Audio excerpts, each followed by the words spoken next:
Everyone, welcome to the first ever Professors Podcast. And today we've got our very first guest ever, so he's going to be in the Hall of Fame one day. And he's here to talk about something extremely exciting. But before we get him on, let me kind of explain what's going to happen here and who I am. My name is Hurricane Liz, and I have the absolute pleasure of always hanging out with this guy that I'm about to introduce. This is his podcast, but I am the MC, and I typically MC his actual $12,000 per person mastermind events that happen around 4 times a year. And as always, I lead that intro with saying this is none other than the man, the myth, the legend, the professor, Howard Tai himself, who's been featured in the Wall Street Journal and all sorts of other publications, just focusing on the fact that not only has he had the 43rd highest selling store in all of Amazon, but he absolutely crushes it and delivers the most impactful, tactful, and strategic information in all of Amazon. So Howie, how do you feel about that introduction? And how do you feel about this exciting podcast thing that you're going to get started here? Well, actually, I'm really excited. This is like my first podcast that I'm going to create. So I'm sure there's going to be tons of other ones. But right now, this one is going to be my first, and I'm babying it. We prepped a lot of stuff before we went on today's event. So I hope it pays off. Yeah, absolutely. And we have our very first inaugural guest here that I'm going to just talk briefly about here in a second. And what we're here to talk about today is Howie's first, and Howie, that's the name I call Howard. That's his pet nickname here. It's Howie's first ever online mastermind. Now, keep in mind, we usually meet 4 times a year, and it's just an amazing, awesome time that we have. We not only party, we have fun, we get the real secrets of people have a little too much to drink. I'm not going to mention any names here, but among that and many other things, we also get to know one another. However, of course, thanks to the current pandemic that's going around in the world, we're not going to be able to do that this time. However, we've improvised and we've come up with something that we think is going to be even more amazing. And it's deemed as the first ever inaugural Professors Pandemic event, or the PPE event, where we're not only going to talk about what's hot in Amazon right now, but we're going to talk about strategies and tactics that work in today's current new frontier of Amazon, because that's where we really see it headed, an entirely new frontier. And there's going to be strategies and tactics that we share that are going to help you not only in your Amazon business make some additional cash right now, but it's going to help you in the next 6 to 18 months. So Howie, tell us a little bit more about that actual whole event and what people have to look forward to when they actually participate in that. So this event is mainly focused on what we see out there right now in the pandemic. How do we would prepare ourselves for the next one, or how do you make sure our bulletproof your FBA business? So we're trying to see what we can do in order for you guys to survive. Make sure that your business survive. So we're going to talk about a lot of about the state of the art technology that can help your Amazon business, as well as right now it's going to be the era of external traffic. So outside traffic, how to bring outside traffic into your Amazon listing and improve your ranking. That's one of the major goals that we're trying to do here at this event.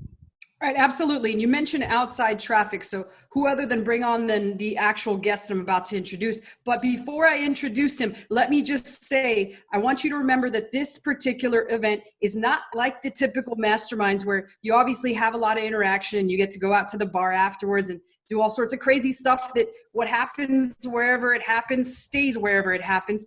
On this one, we're going to be live. We're going to be interacting with the audience as well as fellow Amazon introverts, because I do find that we're almost in a world of introverts. So what better way and place to do that than online in the comfort of your own home? So it's a little different. And the actual guests have all been hand-selected, hand-picked, and we got to make sure that they have the best of the best information, as well as they are active in the whole Amazon environment and pretty much the innovators of the space. So our first guest, none other than George. George, now help me pronounce your last name because I don't want to mess it up. I can barely read sometimes, so just help me out there. That's fine. It's Meressa. George Meressa. I just didn't want to butcher it. That's fine. So George Meressa, who, trust me when I say this, this has by far been one of the most exciting things of the week. And I can tell you that there's a lot going on right now in the world, but the information that I've actually learned about George excited me. And how did you feel about it, Howie? Just out of curiosity, all the information. I know you've met with George multiple occasions, but how exciting is it for Amazon sellers? Well, when I first learned about what George did, I think it was a year or two ago. It was eye-opening what he could do with the knowledge that he has and the power of the technology that he provides other people. Absolutely. And George, I don't want to butcher what exactly you do, so let's just play pretend here. So I'm going to go ahead and tag team George. It's not that kind of show, people, but I'm going to tag team George with Howie. And what we're going to actually talk about, we're going to pretend that George and Howard are on an elevator. George, you're on an elevator with Howard, and you know that he's obviously the man, the myth, the legend. And you want to deliver the pitch of what you're so great at. So George, in a quick 2 minutes, give us the elevator pitch with Howie himself and how you would convince him that you're worthy of speaking at one of his events. Humorous. Okay, great. I would say, hey Howard first, and then yeah. So I think what I specialize in is Amazon DSP, which stands for Demand Side Platform. So this is Amazon's programmatic way of advertising. So to kind of simplify that, Amazon's DSP is a form of display ads. It's native ads. It's completely separate to what you see through sponsored ads and through Vendor Central or Seller Central. It lives in its own entity.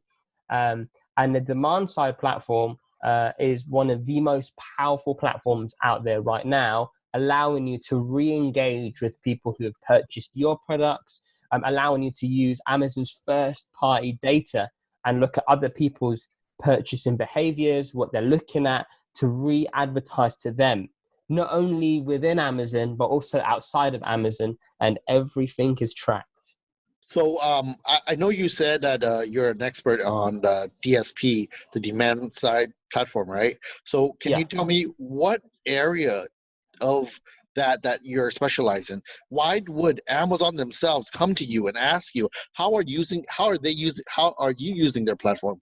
What are they? Where are they at? Right.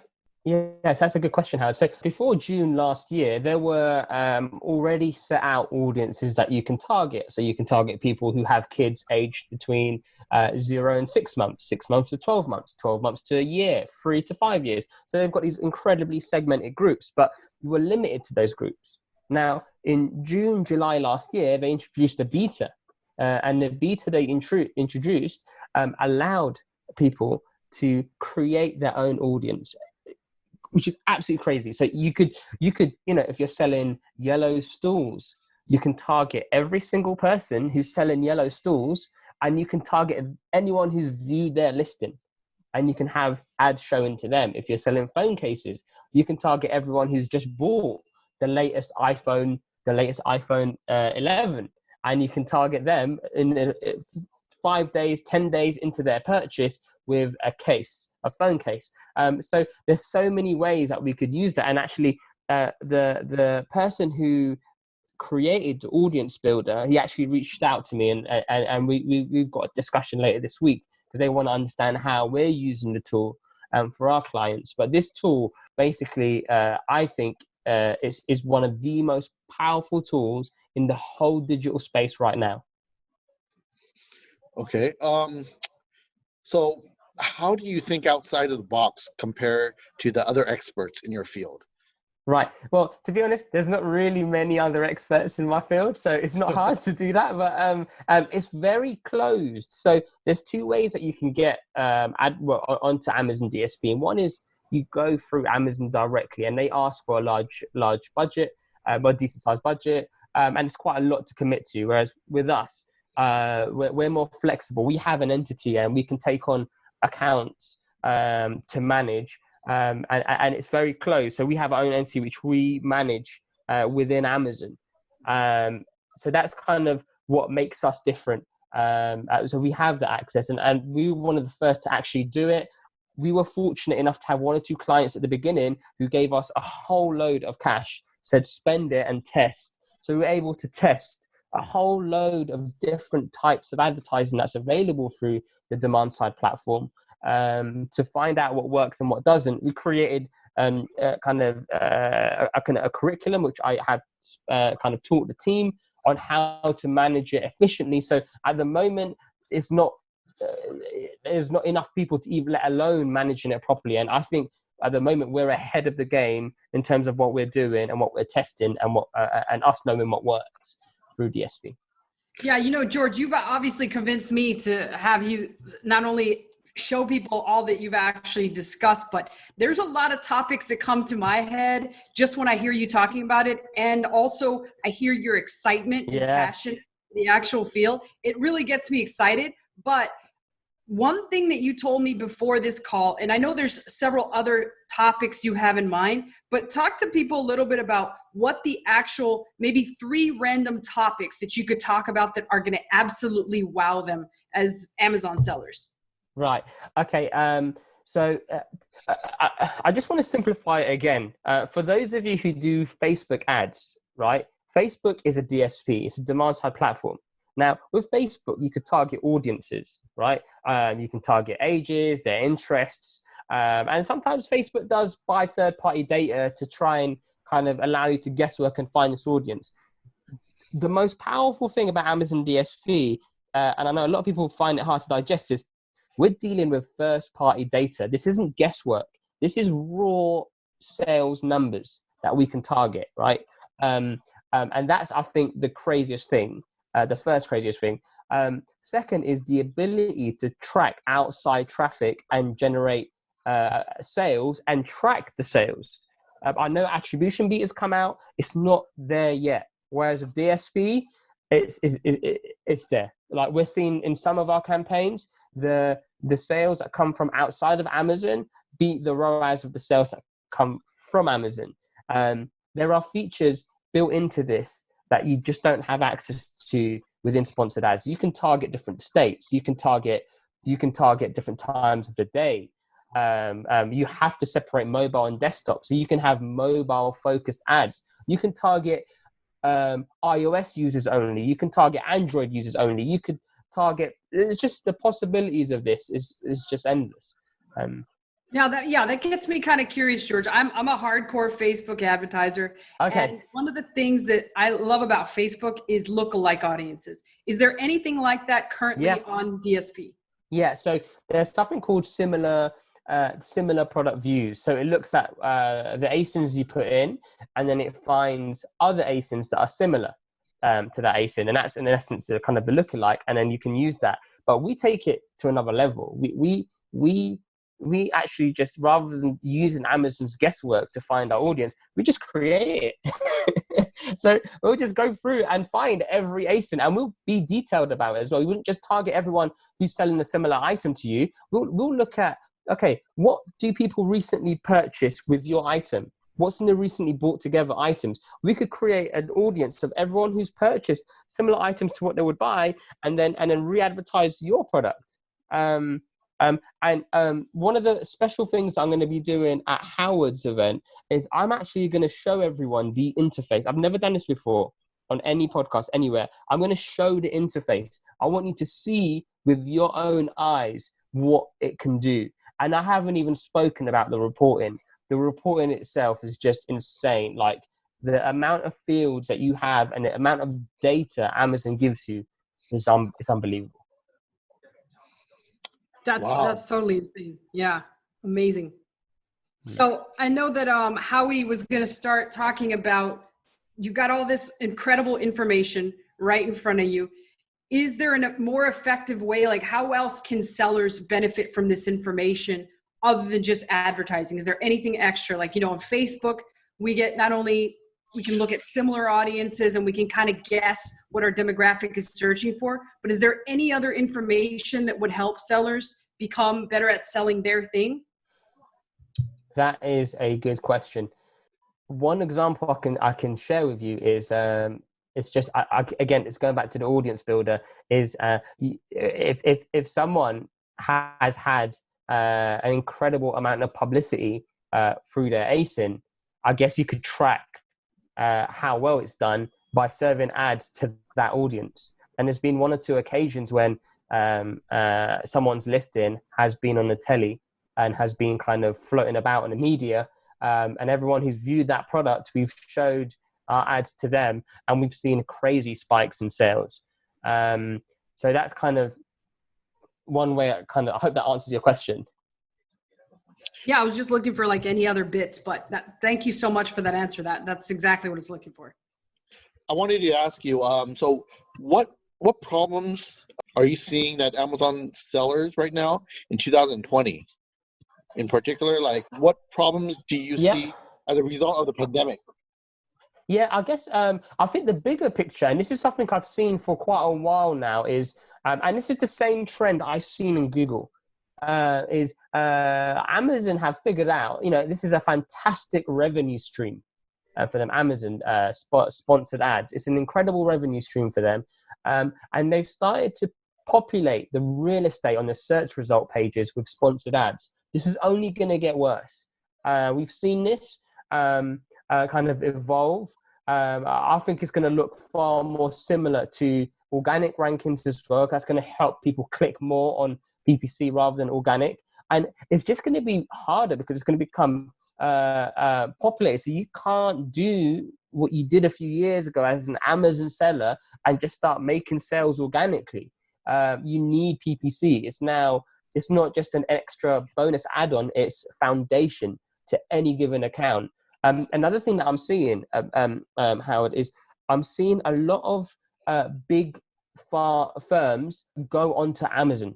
A whole load of big firms, they're taking on individual sellers that are doing really well, and they're getting them to help them put their listings up. So they're doing it properly. So this is making the whole landscape aggressive. And these guys are not looking to get a good ACOS. They're not looking to make a profit. They're looking for aggressive market share. When you're competing against someone who doesn't care about how much money they're making and they're going aggressively, it's going to have a massive knock-on effect on your business. And then if we add on, Howard, what you just asked about the pandemic, that's an additional kind of external factor that's going to have a huge impact on businesses. We're fortunate enough that a whole load of our clients are sitting on the winning side of this, and their business is absolutely flying. But this is the big issues we're seeing right now within Amazon right now. Yeah, and that brings me to an actual interesting question, George. As a result of the pandemic, any idea on just from what you've seen, because you're obviously an expert in paid advertising, is there more people advertising? Is there less people advertising because of the fact, I personally am running out of stock faster than people. It's indescribable how fast I'm running out of stock. I actually had to turn down all my PPC campaigns, but I was just curious what you've seen with all your clients. And I'm sure there's a lot of other Amazon sellers out there that are wondering the same thing. And how is that going to affect us in the next 6 to 18 months? Do you see it coming back to normal, or? Oh my gosh. Yes. Like, I don't think people are seeing a bigger picture here. Like, if you take a step back, Amazon are just going through growth pains. This whole pandemic has educated more people that would have never used Amazon to now purchase on Amazon, to buy their groceries. It's safer to buy from home. So there's more people on Amazon. Amazon have had to push back delivery dates. They actually helped FBM rank a little bit better than FBA in certain times, just so that they can keep up with the sales. What's going to happen is when everything opens up, when things go back to some form of normality, we're going to see that Amazon's going to come out of this stronger and bigger. And all I want to say is watch out. Anyone selling outdoor equipment, anyone selling anything to do with kind of going out, that's going to be the next blow up. That's going to be the next bit that just explodes. So I think as an Amazon seller, if you are in Amazon, you are in the right place right now. You might just be seeing some trends that are working against you if you're on the other side of this, in the wrong side of this, but it will normalize at a stage. And I know there's a few of our clients that have been incredibly dynamic. So they've had issues with FBA and getting their products in. So they just found a 3PL, FBM, and some of them even just started shipping the stuff to their house and delivering themselves and getting friends and family to help. So there's been an incredible amount of creativity within this space that I've seen too. Right. And before Howard jumps into opportunities, I had one more question. And this is kind of like for the mid-level Amazon sellers like myself, because although I've heard about DSP through Howard, when he said that to me, I thought he was speaking another language. And I had to remind him, Howard, I only speak English and some Spanish and some Russian. I don't speak that other language. But what that question is, what do these ads actually look like? Are they pretty standard headline sponsored ads, or are they the same old ads that we're all seeing? Is there any way to tell the difference between these DSP ads and where they're coming out on, or what platforms, what sites? Oh, easy. Yeah. So they're display ads. So they look completely separate, different to what you have, what you see in sponsored ads. And these are the ads, if you go into a product and just under the buy now button, you'll see a DSP ad just below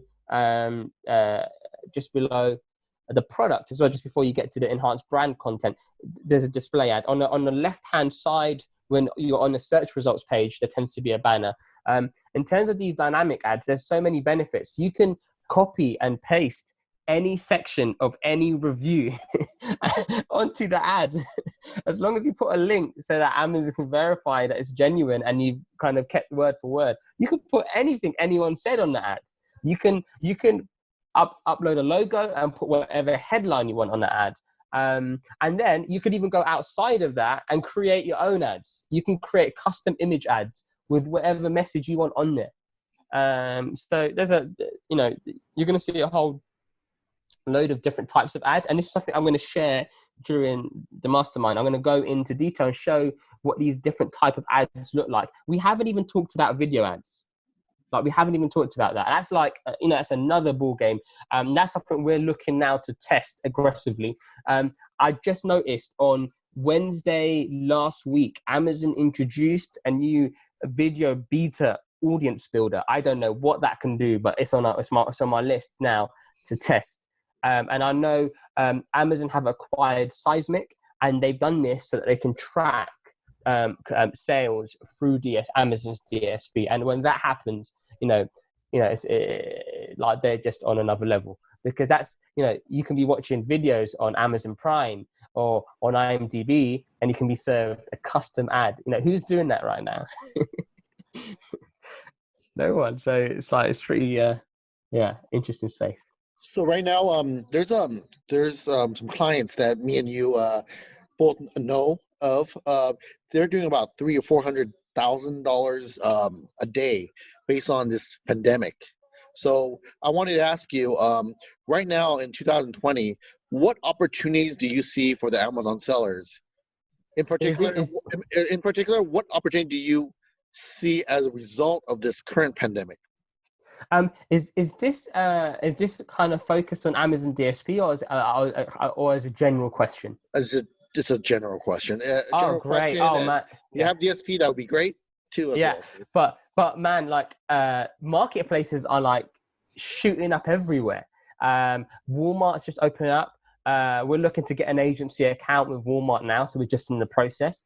The ratio of sellers to purchasers on Walmart is ridiculous. We've got a few clients doing a few thousand a day on Walmart with no PPC.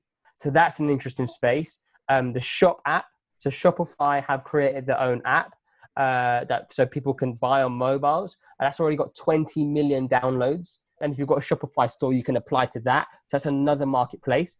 Google Shopping Actions is one I'm watching very, very closely, because the big issue of Google has always been they don't take ownership of the complete process. So with Amazon, you can use sales and add to carts as a way to rank, as a way to see how well a product's doing, and then and help that product. Whereas with Google, they lost the process from when they click on the website. Whereas with Google Shopping Actions, it's a marketplace, just like Amazon on Google. Now, if they get this right, it's going to be a good contender for Amazon. I'm not saying it's going to overtake, but it's going to be an incredible contender because in terms of traffic, Google wins. If they get the shopping sorted out and then Ads Express is going to take preference to other shopping ads because they take a cut of every sale. So marketplaces are opening up. It's a fantastic opportunity for sellers to then move their listings onto other places. And there's incredible tools. Let me see if I can find one of them. Mirror listings. And I need to find the name of it, but there's incredible tools that will help you clone all of your listings on Amazon and put it onto these other marketplaces. So that's, I think, the biggest opportunity I see right now in this space. I think it's called Listing Mirror. Yeah, that's the one. Listing Mirror. You already know about it, Howard. Yeah, that sounds amazing, George. And my question for you is, do you think that in the future, like obviously right now, DSP is rolled out to agencies, but do you think, how long do you say that it is before Amazon actually starts rolling this out to individual sellers, or is it ever going to actually go there? I think in about 2 years. I think in about 2 years they'll do that, but there's already symptoms of this. So the display ads that you see in your account, especially if you're in the US, it was a beta, but now like more and more sellers have it. That is a form of DSP. So they're trying to introduce light versions of it. The customization of it is so much more basic than what you can do in DSP, but that is DSP. They've just recently allowed you to target other people's ASINs through display ads. So they're trying to slowly evolve it, but at the moment it's a complicated beast. And to try and simplify it, they're going to have to do it in small chunks. So is the DSP is also the old AMG, right? Or is that different? No, it's complete. No, it's just the old AAP that used to be called Amazon Advertising Platform. Okay. Yeah, I remember now. So let's wrap it up. Are there any final words that you would want to leave our audience here? I guess what I want to say is, if you're in the Amazon space right now and you're doing good numbers, oh man, like the world's your oyster right now, because I think it's going to get better. But that's like literally what I would want to leave everyone with. Yeah, it's amazing. Thank you, George, so much for joining us. I learned a lot just listening to what you said, as well as like the possibilities. The possibilities are endless. Yeah. Particularly if you're already on Amazon and you have any knowledge whatsoever. Even somebody like me who's somewhere along the middle of the road. I mean, I'm obviously not doing $300,000 a day, but the fact of the matter is some of the information that George shared, I'm excited for because I know that it's going to make my business better. So thank you so much. And Howie, thanks again for hosting this podcast. I'm really excited about the Professor's Pandemic event, or the PPE event. And if you want more information on the Professor's Pandemic event, we'll need to go to a9mastermind.com/PPE to find out more information. So that's pretty much a wrap. Thanks again for joining us for the first inaugural Professors podcast. Thank you, guys.